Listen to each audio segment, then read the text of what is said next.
Doctor साहब, मुल्क भर में आज ताजरों की जानिब से शटर डाउन हड़ताल की जा रही है, सियासी जमातों की जानिब से भी हिमायत की जा रही है। इस हड़ताल का क्या नतीजा निकलेगा? नतीजा तो ये है कि लोग परेशान हैं जी। और बहुत ज़्यादा टैक्सेस, देखें टैक्स नेट में लाना तो एक ज़रूरी बात है और वो सबको आना चाहिए। इशू ये है कि जो एलीट और सुपर एलीट है, जो ऊपर है, देखें वो उनके अल्ले तलल्ले कितने ख़त्म हुए हैं। मतलब क्या वो अपना कुछ खर्च, अपनी कोई करप्शन, अपने कोई मामलात, अपनी कोई लूटी हुई दौलत जो मुल्क से बाहर पड़ी है, या जो हर रोज़ यहाँ पे लूटा जा रहा है पैसा, क्या वो एलीट क्लास कुछ देने को तैयार है या नहीं? अगर तो वो देने को तैयार है तो फिर तो ये ताजर भी देंगे और इनसे भी हम सवाल करेंगे कि भाई आप क्यों नहीं देते, पूरे मुल्क में टैक्स नेट फैलाएं आप।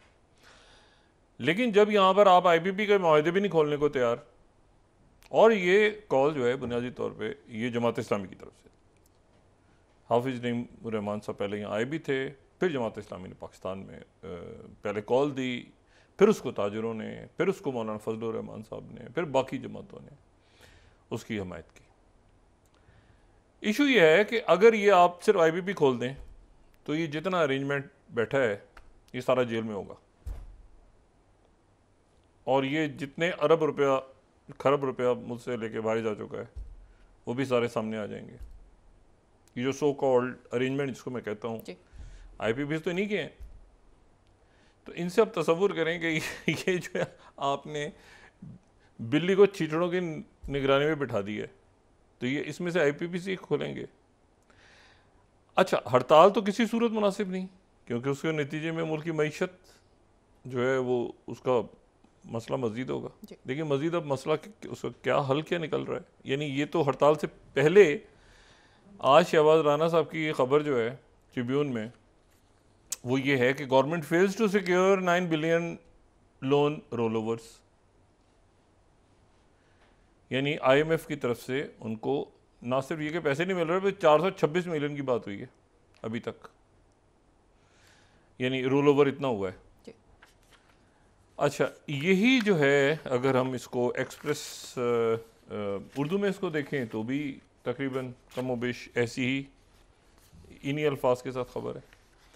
अच्छा, फिर जो हुकूमत 8 अरब डॉलर का बैरूनी कर्जा जो है रोल ओवर करने में नाकाम हो गई और IMF ने प्रोग्राम मुकर कर दिया, और अब ये जो है ये पहले सऊदी अरेबिया से, UAE से, बाकी मुल्कों से सब हो जाएगा ठीक, एमिरेट से कोशिश कर रही है हुकूमत, ठीक है, और जब वो ठीक हो जाएगा तिजारती बैंकों से भी कर्जा हो जाएगा वगैरह वगैरह सारा हो जाएगा, फिर वो IMF डायरेक्ट उनसे चेक करेगी, फिर उसके बाद कहीं जाके ये सारा मामला होगा।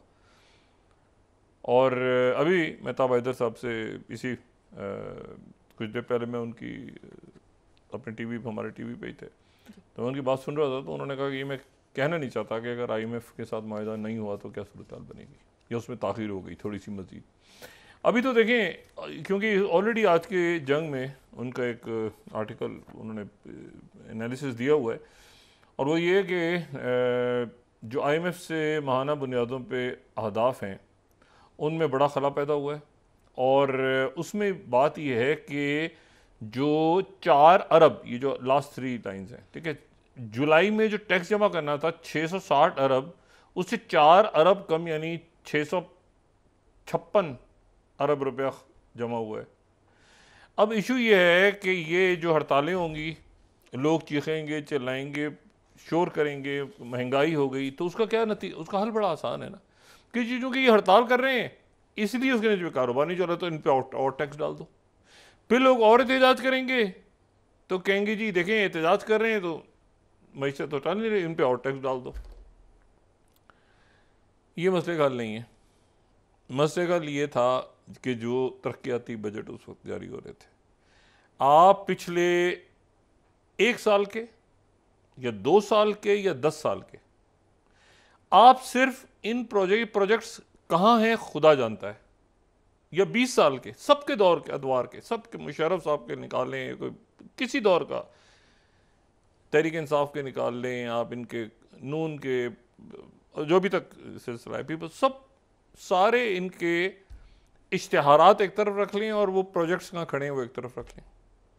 तो इश्तिहारात के सिर्फ पैसे आप 20 साल के चेक करें कि इश्तिहार कितने छपे हैं अखबारों में और टीवी चैनल्स पे, और उनमें कितना, और वो कहाँ पे गए हैं और कितना पैसा लगा है एक एक समय के इश्तिहार में, और वो प्रोजेक्ट्स किधर हैं।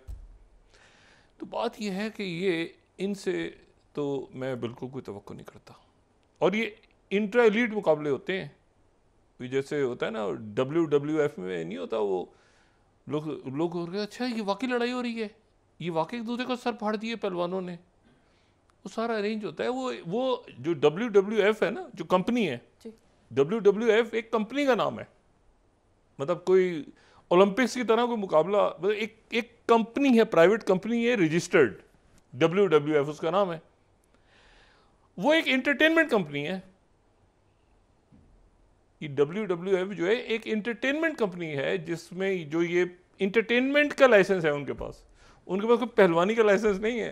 वो एंटरटेनमेंट में शुमार होता है, लोग उसको देखो ये हो गया वो हो गया सर। एनीवे, तो ये WWF की तरह की एक यहाँ पे एंटरटेनमेंट नूरा कुश्ती टाइप आपस में ये उसका है। तो चीनी किसको शुगर आएगी जाएगी वो मिलने लगी हुई।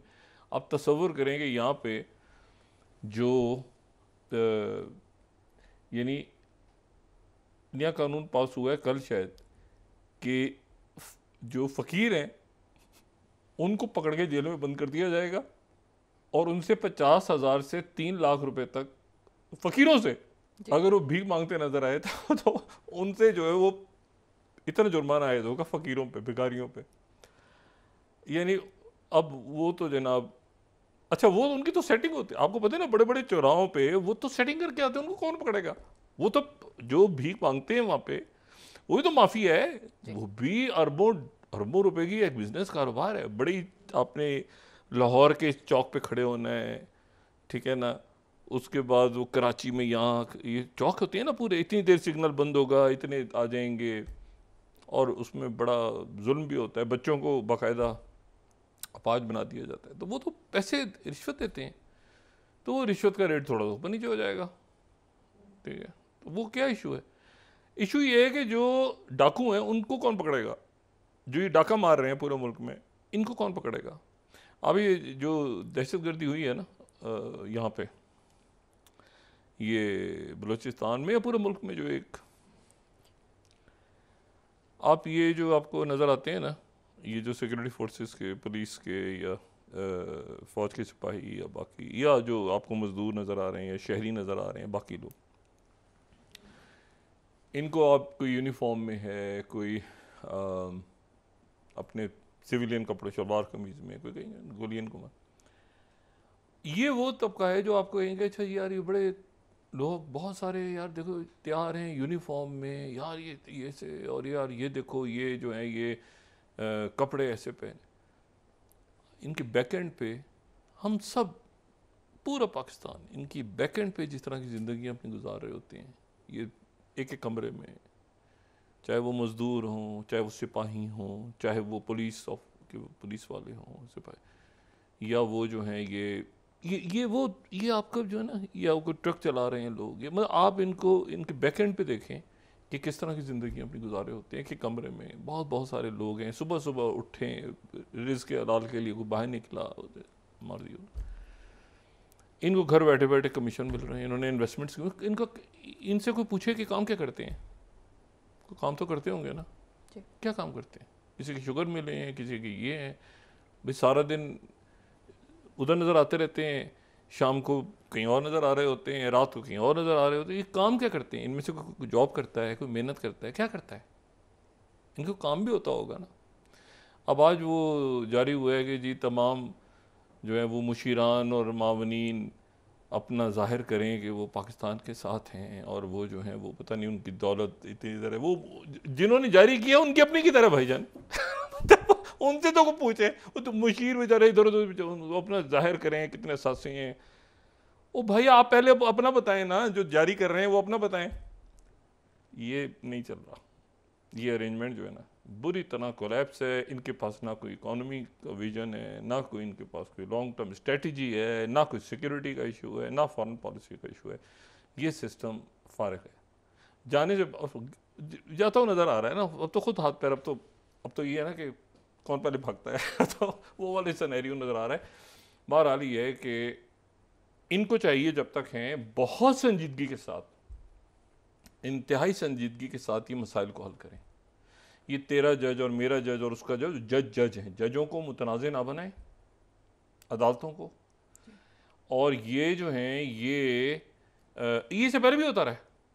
ये मैं यहाँ पर इनको कह के तो मैं वो पीटीआई के दौर में क्या हुआ उसको, वो भी एक कहानी है बहुत बड़ी। उनके वो किधर गए, कौन से लोग थे, क्या थे, वो भी एक अजीब किस्सा है। वो आपस के अंदर वो कौन क्या है, मैं तो सबको एक ही उसमें डाल रहा हूँ ना, ठीक है। उनके कारकुन या उनके बाकी लोग वो रगड़ा खा रहे हैं। बाकी ऊपर की सतह पे तो उनके जो है, या जाहिर है हांसा बंदर है, उनके साथ मसाइल चल रहे हैं, शाह महमूद कुरैशी साहब, बाकी चंद लोग, बाकी तो बीच में से निकल गए सारे, ठीक है ना। तो बात ये है कि ये एलीट ऑफ द एलिटिस्ट के ऊपर जब तक हाथ नहीं पड़ेगा, लोग उस वक्त टैक्स देंगे, देखेंगे हमारे हुक्मरान भी है। जैसे यूरोप में है ना, मैं देखें मैं बहुत बड़ा क्रिटिक हूँ, बहुत सारी पॉलिसीज़ का, जो मोदी सरकार की पॉलिसीज़ है। और लेकिन एक बात पे मैं उनको दाद देता हूँ, अब यहाँ कोई नाराज़ किसी ने होना है तो हो जाए, पाकिस्तान में एक बात की दाद देता हूँ नरेंद्र मोदी को। हम मजाक उड़ाते थे कि नरेंद्र मोदी जो है वो चाय वाला उनका वजीर आजम बन गया। आप तसव्वुर कर सकते हैं कि पाकिस्तान में कोई चाय वाला जो है वजीर आजम बने? छोड़ दें पॉलिसीज को या बीजेपी क्या करती है, एक मिनट साइड पे रखें। आप किसी चाय वाले को पाकिस्तान में तसव्वुर कर सकते हैं कि वो इस मुल्क का हुक्मरान बनेगा? उनको शायद प्रॉपर इंग्लिश भी नहीं बोलनी आती थी उस वक्त, अब तो आती होगी यकीनन, लेकिन ये है कि वो बन गए वजीर आजम। यहां पर आप इसका बच्चा, उसका भाई, उसका चाचा, उसका मामा, उसी से नहीं निकल पा रहे, और सब अक्रॉस द बोर्ड है। ये सिर्फ पॉलिटिशियंस की बात नहीं, और उससे हटके भी यहां पे लाइक्स और डिसलाइक्स भी तो है ना। उसकी पार्टी नहीं, उसकी पार्टी अच्छी नहीं थी, उसकी पार्टी में बैठ के फैसला करेंगे कि फलाना एमएनए कौन जीतेगा, तो फलाना सेनेटर कौन बनेगा, तो फलाना। ओ भाई मुल्क की तरह चलते हैं। आप देखें ना, पॉलिसीज को सारे साइड पे रखें, नहीं वो देखें ना, एक सामने मतलब है कि मैं बिल्कुल उनकी इंटरनल पॉलिटिक्स पे बात नहीं कर रहा, कांग्रेस की पॉलिसीज क्या हैं, बीजेपी। मैं आपको एक अलामत के तौर पर बता रहा हूँ कि क्या मुमकिन है कि पाकिस्तान में एक चाय वाला जो है वो वजीर आजम तस्वुर भी कर सके, सोचे भी कि वो कभी मुल्क का वजीर आजम बन सकता है। तो ये जो है ना, कुछ चीज़ें हमें दूसरों से भी सीखनी चाहिए, चाहे वो आपके मुखालिफ ही क्यों ना हो, ठीक है। और ये अपने अंदर ही एक बहुत बड़ा इनकलाब है ना, कि एक चाय वाला जो है वो वज़ीर आज़म एक मुंह में बन गया, और आप ये सोच रहे हैं बैठ के कि यार एक मिनट ठहर, वो जो है ना वो ऐसा करो, वो पार्टी से उसमें चला गया है तो ऐसा है कि वो इलेक्टेबल होगा, तो उसको यार वहाँ से उसको करके तो वो उसको जो जीता हुआ है ना, तो जीता हुआ तो भाई। अच्छा, ना कोई विजन है, ना कोई नज़रिया है, ना कोई ताल्लुक़ है उन लोगों के साथ जो सड़कों पे उनको पकड़ के अब उनसे मुझे नहीं पता अब इसके बाद क्या इनकी पॉलिसीज होगी। ये सिस्टम फारिग है। अच्छा, security, economy, foreign policy, social unrest. ये सोशल अनरेस्ट है, लोग यानी अब उन्हीं पे ये मलबा उन्हीं पे डल जाएगा कि जी और टैक्स, क्योंकि आपने ये किया, आपने ये किया, ऐसे कर दिया, वैसे कर दिया। क्योंकि और उससे पहले की रिपोर्ट है जो आज छपी हुई है अखबारों में। और IPP खोले ना, क्यों नहीं खोलते? मुतालबा तो उनका ये है। हाँ, IPPs आप सामने लाएं, फिर उसके बाद पूरे मुल्क को आप कहें, एक आदमी ऐसा नहीं होगा कि जो कहेगा कि मैं टैक्स नहीं दूंगा, और उसको लोग पढ़ के कहेंगे कि टैक्स दो, सब कहेंगे उसको टैक्स दो। लेकिन आप पहले ही इनसे तो पहले ये टोला जो बैठा, और मैं सियासतदानों की बात नहीं कर रहा, ये पूरी जो एक एलीट ऑफ द एलीटेस्ट आपस में WWF, तो अब देखें किस तरफ जाते हैं मामला। इंशाल्लाह इसमें से बेहतरी निकलेगी, मैं दोबारा कह रहा हूँ, और मैं यकीन से कह रहा हूँ कि ये एक्सपोज हो रही हैं चीज़ें। ये चीज़ें एक्सपोज जब ओपन खुल रही हैं, चीज़ें डिस्कस हो रही हैं, कैसे आईपीपी के कॉन्ट्रैक्ट्स बने थे, कैसे पैसा उनको डॉलर्स में दिया जाता है, वो बिजली बनाए ना बनाए, आप जनाब आप पैसा आपके पास है, रिसोर्सेज हैं, लोग हैं, बच्चे हैं, विजन है, सब कुछ है। अक्टूबर तक इंटरनेट सुस्त रहेगा। क्यों भाई, अक्टूबर तक क्यों रहेगा, क्या है, अक्टूबर तक सुस्त रहेगा इंटरनेट? अच्छा, मतलब वो भी आप ही की तरह का सुस्त है? कमाल है। तो मतलब ये जो है ना, बस देखते जाएं आगे, तमाशा देखते जाएं, इनसे इसी में से निकलेंगे, इसी क्राइसिस में से ही आपको चीज़ें निकलती नजर आएंगी। जरा एक्सपोज तो होने देना थोड़ा सा।